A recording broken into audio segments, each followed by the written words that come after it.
আসসালামু আলাইকুম বন্ধুরা, আশা করি আপনারা সবাই ভালো আছেন। আজকে আমল বাদাম দিয়ে চিকেনের রেসিপিটা দেখে নিন। চিকেনটা আমি কেটে পরিষ্কার করে ধুয়ে লবণ, হলুদ, গোলমরিচের গুঁড়ো, সর্ষের তেল দিয়ে ভালো করে ম্যারিনেট করে নিচ্ছি। ম্যারিনেট করে সাইডে রেখে দিচ্ছি কিছুক্ষণ। এদিকে আমি গ্যাসে একটা কড়া বসিয়ে নিয়েছি। কড়াই দিয়ে দিচ্ছি পরিমাণ মতো সর্ষের তেল আর দিয়ে দিচ্ছি অল্প একটু ঘি, দিয়ে গোটা গরম মশলা, তেজপাতা দিয়ে কিছুক্ষণ একটু নেড়ে চেড়ে নিচ্ছি যাতে এর ফুটফোটা তেলের মধ্যে এসে যায়। আর দিয়ে দিচ্ছি একটা কাঁচা লঙ্কা ফাটিয়ে। তারপরে দিয়ে দিচ্ছি পেঁয়াজ কুচি। পেঁয়াজ কুচিটা ভালো করে কিছুক্ষণ ভেজে নিতে হবে। হালকা গোল্ডেন কালার হলে চিকেন ম্যারিনেটটা দিয়ে দিতে হবে। দিয়ে চিকেনটা ভালো করে পেঁয়াজের সঙ্গে ভেজে নিতে হবে ঠিক 60-70%। তারপরে দিয়ে দিতে হবে আদা রসুন পেস্ট। আদা রসুন পেস্ট দিয়ে ভালো করে কষিয়ে নিতে হবে। কষিয়ে নিয়ে তারপরে দিয়ে দিচ্ছি গুঁড়ো মশলা, জিরে গুঁড়ো, ধনে গুঁড়ো, লঙ্কার গুঁড়ো। সব গুঁড়ো মশলা আমি 1 চামচ করে ব্যবহার করেছি। এবার চিকেনের সঙ্গে ভালো করে কষিয়ে নিচ্ছি। যাতে মশলাটা পুড়ে না যায় দিয়ে দিচ্ছি অল্প একটু পানি। মিক্সিটা ধুয়ে আমল বাদামের পেস্টটা করে রেখেছি।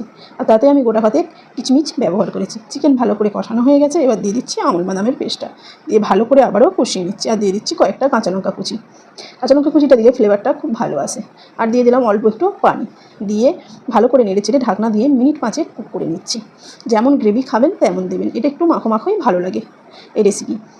ওপর থেকে ছড়িয়ে দিয়েছি গরম মশলা গুঁড়ো আর ধনেপাতা কুচি, দিয়ে গ্যাস বন্ধ করে দিলাম। দেখুন কত সুন্দর হয়েছে, একেবারে লোভনীয়।